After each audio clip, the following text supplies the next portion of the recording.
आज हम इस वीडियो में बात करेंगे दिल्ली पुलिस ड्राइवर के क्वेश्चन आंसर के बारे में। किस देश ने दिसंबर 2025 में नोरो वायरस प्रकोप की सूचना दी?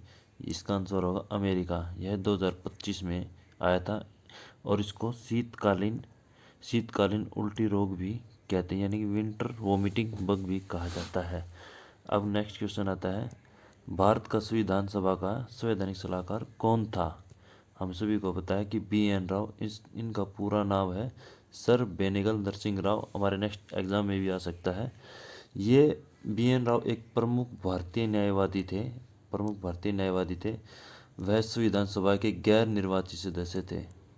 निर्वाचित सदस्य थे जिन्होंने भारतीय संविधान का मसौदा तैयार करने में महत्वपूर्ण भूमिका निभाई। ये लीजिए, डॉक्टर भीमराव अंबेडकर के साथ साथ इनका भी 50% का योगदान था इसमें, और इन्होंने म्यांमार बर्मा के संविधान के निर्माण में भी हेल्प की थी। नेक्स्ट क्वेश्चन, किसी राज्य में आपातकाल घोषित करने का प्राधिकार किसे होता है? यह अधिकार राष्ट्रपति को होता है और आर्टिकल 356 के तहत यह कब कैसे होता है? इसमें जो राज्यपाल होता है उस राज्य का, वो एक रिपोर्ट तैयार करता है और अपनी रिपोर्ट राष्ट्रपति को सौंपता है, जिसके अनुसार वह देखता है कि राज्य में अनुशासनहीनता फैली हुई है और उसके अकॉर्डिंग राज्य में आपातकाल यानी कि राष्ट्रपति शासन लागू कर देता है। राष्ट्रपति आर्टिकल 356 के तहत। नेक्स्ट क्वेश्चन, तुरंत ऊर्जा के लिए खिलाड़ियों को क्या दिया जाता है? तुरंत ऊर्जा के लिए खिलाड़ियों को कार्बोहाइड्रेट दिया जाता है। कार्बोहाइड्रेट शरीर का एक मुख्य स्रोत है और ग्लूकोज एक सरल कार्बोहाइड्रेट है जो ब्लड में यानी रक्त में जल्दी अवशोषित यानी एब्जॉर्ब हो जाता है तुरंत ऊर्जा प्रदान के लिए। इसलिए एथलीट जो होते हैं, जो रनर्स होते हैं, उनको ग्लूकोज या कार्बोहाइड्रेट का, जो ग्लूकोज हम पीते हैं ना, मोस्टली कार्बोहाइड्रेट होता है, इसलिए उनको पेय पदार्थ दिया जाता है। नेक्स्ट क्वेश्चन है, कौन सा विटामिन जल में घुलनशील है? जल में घुलनशील दो ही होते हैं, विटामिन बी और सी। जल में घुलनशील है विटामिन बी और सी। विटामिनों को दो, आपके नेक्स्ट एग्जाम में भी आ सकते हैं, विटामिनों के दो समूह में बांटा गया है, जल में यानी वाटर सोल्यूबल और फैट सोल्यूबल। जल में घुलनशील कौन से होते हैं? विटामिन बी कॉम्प्लेक्स और विटामिन सी। ये शरीर में जमा नहीं होते और जो हमारा बाथरूम के माध्यम से विसर्जित यानी बाहर निकल जाते हैं। वसा में घुलनशील कौन से होते हैं? ADE के। इसकी क्या ट्रिक रहेगी? कीड़ा।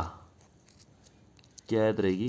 कीड़ा। कीड़ा क्या करता है? फैट को खा जाता है। तो ऐसे वसा में घुलनशील कौन से होते हैं? उसकी ट्रिक रहेगी कीड़ा। इससे हम ट्रिक से हम याद कर सकते हैं। नेक्स्ट क्वेश्चन, गांधी जी के साथ नमक सत्याग्रह का नेतृत्व किसने किया था? गांधी जी के साथ नमक सत्याग्रह का नेतृत्व सरोजिनी नायडू ने किया था। और सरोजिनी नायडू को क्या कहते हैं? सरोजिनी नायडू को हम भारत की कोकिला कहते हैं। महात्मा गांधी ने दांडी मार्च नमक सत्याग्रह के एक प्रमुख नेता थी। गांधी जी की गिरफ्तारी के बाद उन्होंने धरसाना नमक फैक्ट्री में सत्याग्रह का नेतृत्व भी किया। और हमारा जो नेक्स्ट क्वेश्चन था वो इसी में शामिल हो गया। रेल बजट सामान्य बजट से कब अलग किया गया? रेल बजट सामान्य बजट से 1924 में कौन सी कमेटी थी? वो एकवर्थ कमेटी की सिफारिश से आधार पर किया गया और 1924 में रेल बजट को सामान्य बजट से भी अलग कर दिया गया था 1924 में। इसका मुख्य कारण रेल में वित्तीय सहायता और व्यावसायिक दक्षता को बढ़ाना था। और 2016-17 में ये नोट करने के योग्य है, 2016-17 में इसको पुनः सामान्य बजट में मिला दिया गया। किसको? रेल बजट को। नेक्स्ट क्वेश्चन, वर्ष 1911 में बंगाल विभाजन का किसने निरस्त किया? लॉर्ड हार्डिंग ने 1911 में बंगाल विभाजन को निरस्त किया था। और 1905 में किसने लागू किया था? नेक्स्ट एग्जाम में आ सकता है। 1900 वही लागू किसने किया था? 1905 में लॉर्ड कर्जनी से लागू किया था। और 1911 में किंग जॉर्ज पंचम दिल्ली दरबार के दौरान लॉर्ड हार्डिंग तब आए थे, तब इसको रद्द करने की घोषणा की थी। और साथ ही भारत की राजधानी कलकत्ता से दिल्ली स्थानांतरित करने की घोषणा की थी। कब? 1911 में। ये याद करने भाई, कलकत्ता से दिल्ली स्थानांतरित करने की घोषणा कब की थी? भारत की राजधानी 1911 में।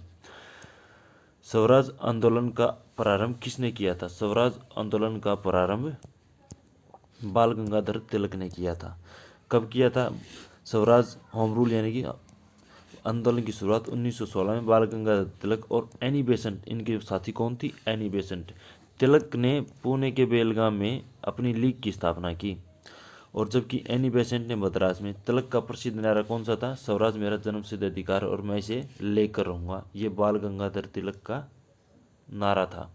आपके एग्जाम में आ सकता है, स्वराज मेरा जन्मसिद्ध अधिकार है, किसका नारा है? बाल गंगाधर तिलक का। जो मनुस्मृति है, रामायण और महाभारत की रचना कौन से काल में हुई थी? मनुस्मृति, रामायण, महाभारत की रचना शुंग काल में हुई थी। यह माना जाता है कि इन ग्रंथों की वर्तमान में शुंग काल लगभग 185 ईसा पूर्व और 73 ईसा पूर्व, उसके बाद के कालों के अंतिम रूप दिया गया था। विशेष रूप से महाभारत, रामायण और गुप्त काल तक विकसित होते हुए देखा गया, लेकिन उसकी नींव और विस्तार शुंग और कुषाण काल में शुरू हुई। आपके लिए इम्पोर्टेंट है वह, इसकी नींव का विस्तार कब और कहाँ तक हुआ था? शुंग और कुषाण काल में शुरू हुआ था। अगर आप भी ऐसी इम्पोर्टेंट न्यूज़ आपको डेली चाहिए तो आप हमारे चैनल के साथ जुड़े रहें, और ऐसी लेटेस्ट अपडेट के लिए हमारे चैनल को सब्सक्राइब करना न भूलें। इसी के साथ जय हिंद, जय भारत। अपना कीमती सुझाव हमारे कमेंट बॉक्स में ज़रूर देखिए, आपको कैसी लगी और हम इसमें क्या सुधार कर सकते हैं। इसी के साथ जय हिंद दोस्तों।